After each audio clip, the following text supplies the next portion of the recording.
सुप्रभात विद्यार्थियों, मैं योगेंद्र सिंह सांकला, सहायक आचार्य हिंदी, गवर्नमेंट बांगड़ कॉलेज पाली। विद्यार्थियों, हमने पिछले वीडियो के अंतर्गत राम भक्ति काव्य परंपरा के विषय में विस्तार पूर्वक पढ़ा था।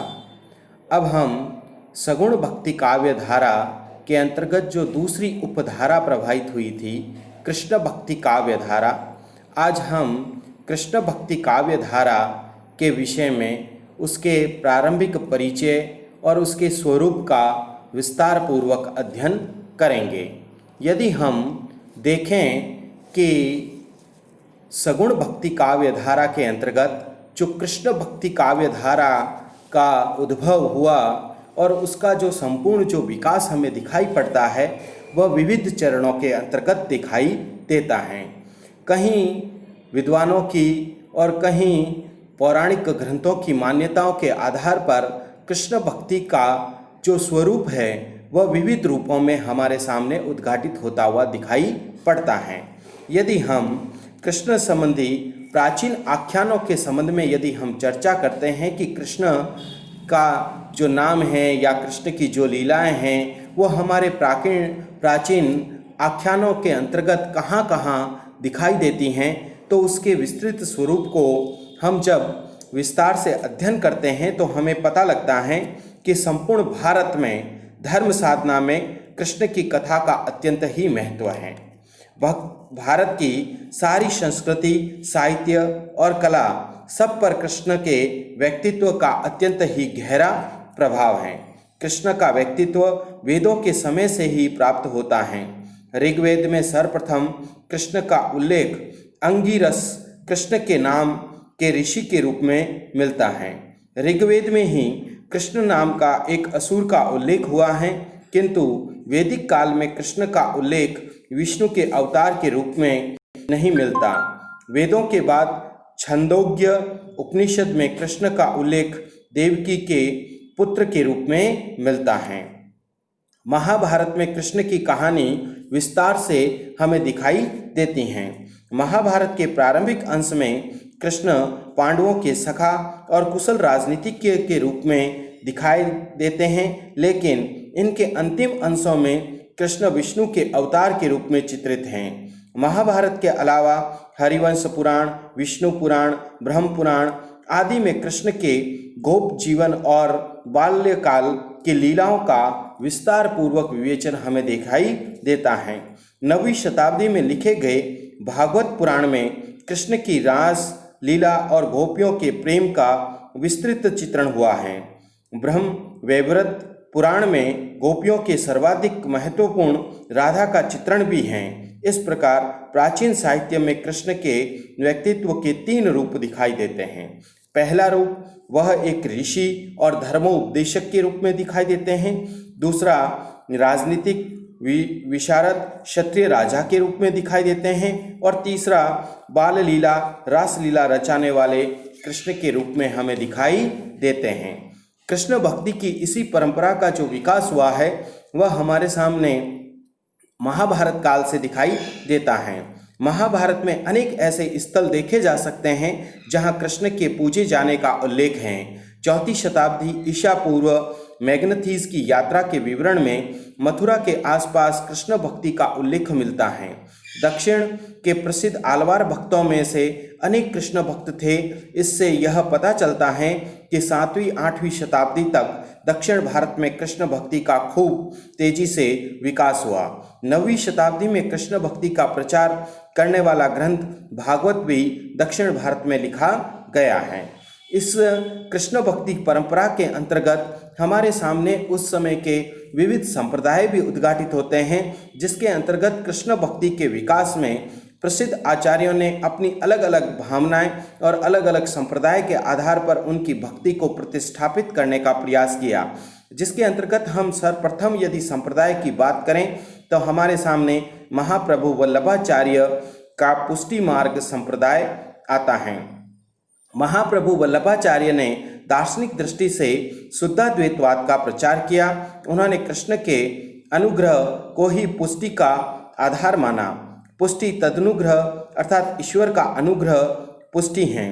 उन्होंने गोवर्धन पर्वत पर अपने संप्रदाय की स्थापना की।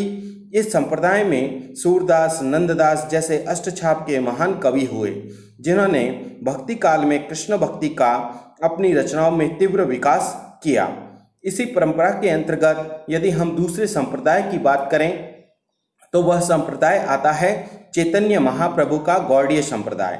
बंगाल के चैतन्य महाप्रभु ने कृष्ण भक्ति का अत्यधिक विस्तार किया।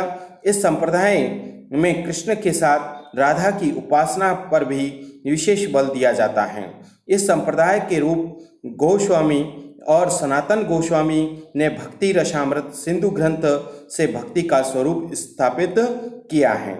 इसी संप्रदाय के परंपरा में अगले संप्रदाय की बात करें तो हरिदास जी का सखी संप्रदाय आता है। हरिदास जी इस संप्रदाय के प्रवर्तक माने जाते हैं। प्रवर्तक तानसेन के गुरु जो थे वो हरिदास जी थे। इस संप्रदाय में राधा और कृष्ण की विहार लीलाओं का वर्णन सखी भाव से किया जाता है। इसी परंपरा के अंतर्गत अगले संप्रदाय की बात करें तो वह है निम्बार्क संप्रदाय। इस संप्रदाय के प्रवर्तक निम्बार्काचार्य हैं। इस संप्रदाय में समस्त वस्तुओं के मूल और स्रोत कृष्ण को ही माना जाता है। राधा के साथ कृष्ण की उपासना का विधान है। इसी परंपरा के अंतर्गत यदि हम निम्बार्काचार्य जी के बाद या निम्बार्क संप्रदाय के बाद देखें तो राधा वल्लभी संप्रदाय उभर करके आता है। राधा वल्लभी संप्रदाय के प्रवर्तक स्वामी हित हरिवंश जी माने जाते हैं।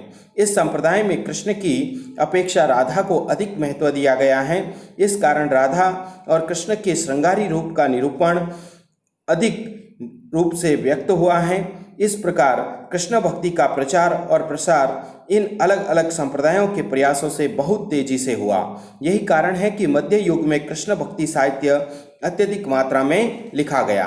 यदि हम संस्कृत काव्य के दृष्टिकोण से यदि कृष्ण भक्ति काव्य परंपरा पर दृष्टिपात करें तो कृष्ण काव्य में कृष्ण भक्ति का स्वरूप बहुत प्राचीन काल से दिखाई देता है।